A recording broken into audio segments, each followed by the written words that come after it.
Assalamualaikum warahmatullahi wabarakatuh. Perkenalkan, nama saya Revina Intansari, NPM 1801061029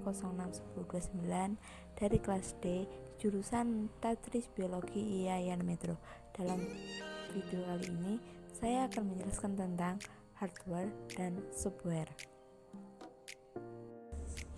Hardware adalah semua komponen komputer yang berfungsi untuk mengolah data pada proses komputerisasi sesuai dengan instruksi yang telah ditentukan, sehingga output dari setiap proses komputerisasi mampu terwujud.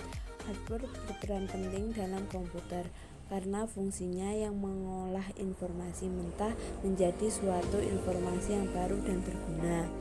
Hilangnya salah satu komponen pada hardware ini akan mengakibatkan pengolahan data pada komputer tidak dapat berjalan dengan semestinya. Jenis-jenis dan contoh hardware. Yang pertama, input device atau perangkat masukan merupakan bagian dari hardware yang berperan dalam memasukkan data atau gambar, teks, video, dan audio ke dalam komputer. Beberapa contoh hardware yang termasuk ke dalam input device yaitu mouse berfungsi untuk menggerakkan kursor, keyboard berfungsi memasukkan informasi berupa angka, huruf, atau simbol ke dalam komputer, webcam yaitu alat bantu komunikasi pada saat melakukan video call. 2. Proses device. Proses device atau perangkat pemroses merupakan otak komputer yang berfungsi untuk mengolah informasi yang dimasukkan ke dalam komputer. Beberapa contoh hardware yang termasuk ke dalam proses device yaitu VGA berfungsi untuk mengolah informasi berupa data grafis, RAM berfungsi untuk menentukan kecepatan akses komputer, CPU berfungsi sebagai otak komputer yang mengatur seluruh proses yang ada pada komputer. 3. Output device. Output device atau perangkat keluaran merupakan bagian dari hardware yang berfungsi untuk menghasilkan informasi baru atau data yang berguna dan dapat dimengerti user. Beberapa contoh hardware yang termasuk ke dalam output device yaitu printer berfungsi untuk mencetak informasi atau data yang dihasilkan. Monitor berfungsi untuk menampilkan informasi baru yang telah diproses sebelumnya sehingga pengguna dapat melihatnya. 4. Storage unit atau perangkat penyimpanan merupakan bagian dari hardware yang berfungsi untuk menyimpan data di dalam atau di luar komputer. Beberapa contoh hardware yang termasuk ke dalam storage device yaitu hard disk internal berfungsi untuk menyimpan data pada perangkat di dalam komputer. Hard disk eksternal berfungsi untuk menyimpan data pada perangkat di luar komputer. Salah satu jenis hard disk eksternal yaitu flash disk. Pengertian software. Software atau perangkat lunak adalah istilah khusus untuk suatu bagian dari sistem komputer yang wujud fisiknya tidak terlihat.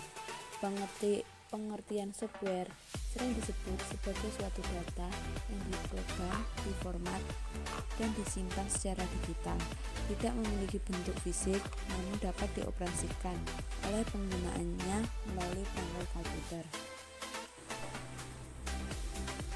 Software dikelompokkan dalam dua klasifikasi, yaitu berdasarkan jenis dan distribusinya.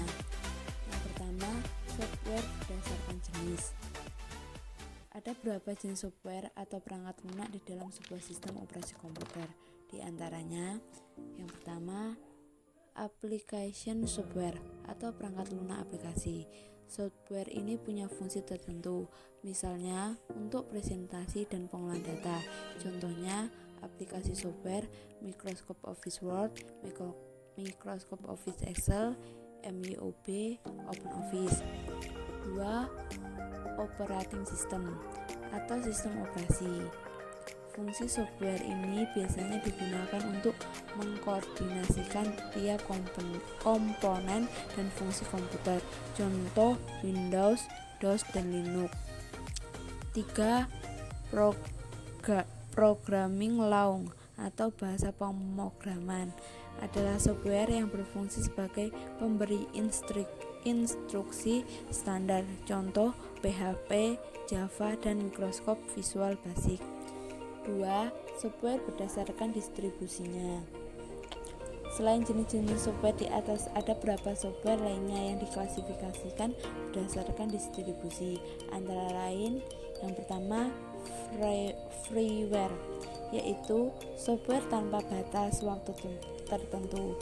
Biasanya, software jenis ini memiliki fitur kurang lengkap dan tidak maksimal.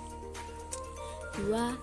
Hardware, yaitu software yang bisa didapatkan dan digunakan secara gratis, namun dengan kompensasi adanya iklan yang muncul di komputer user. 3. Spyware, yaitu perangkat lunak yang dibuat khusus untuk memata-matai segala aktivitas pengguna komputer. Biasanya software jenis ini banyak disalahgunakan, seperti untuk mencuri data dari komputer lain. 4. Open source, yaitu software yang kode sumbernya dapat dibuka, diubah-ubah, ditingkatkan, dan disebarluaskan. Biasanya software jenis ini dapat diperoleh secara gratis dan dapat dikembangkan oleh orang lain dengan lisensi GPL atau General Public License. 5. Shareware, yaitu piranti lunak untuk keperluan tertentu yang dibagikan secara gratis, biasanya sebagai demonstrasi dengan fitur terbatas dan penggunaannya untuk waktu terbatas. Yang keenam, malware, yaitu software yang dianggap sebagai perusak sehingga bisa berbahaya jika software malware disalahgunakan. Yang ketujuh, firmware, yaitu jenis software penyimpanan yang hanya dapat dibaca atau memory read only. Software ini bersifat paten sehingga tidak bisa dilakukan modifikasi atau pengembangan meskipun ada masalah dalam fungsinya. Yang selanjutnya contoh dari software. Yang pertama, Google Chrome, atau fungsinya untuk masuk ke jaringan online atau jaringan internet. Yang kedua, Mozilla Firefox, atau fungsinya untuk masuk ke jaringan online. Yang ketiga, Microsoft Office Word, fungsinya untuk mengedit atau mengetik sebuah dokumen. Yang keempat, Microsoft Office PowerPoint, fungsinya untuk membuat suatu presentasi, membuat video, mengedit foto, dan lain-lain. Yang kelima, Microsoft Excel, fungsinya kurang lebih sama dengan Microsoft Word untuk membuat atau mengedit sebuah dokumen. Yang keenam, Format Factory, fungsinya untuk mengubah format pada foto, video, atau musik atau lagu. Yang ketujuh, FCL Media Player, fungsinya untuk memutar video atau film. Yang kedelapan, MP3, fungsinya untuk memutar musik atau lagu. Yang kesembilan, Facetune Image Viewer, fungsinya untuk mengubah, mengedit, atau memotong gambar. Yang ke-10, Photoshop, fungsinya untuk mengedit foto atau gambar. Yang ke-11, Raisley Bin, fungsinya untuk melihat atau mengambil file yang sudah dihapus. Terima kasih, itulah tadi video penjelasan tentang hardware dan software dari saya. Saya akhiri, wassalamualaikum warahmatullahi wabarakatuh.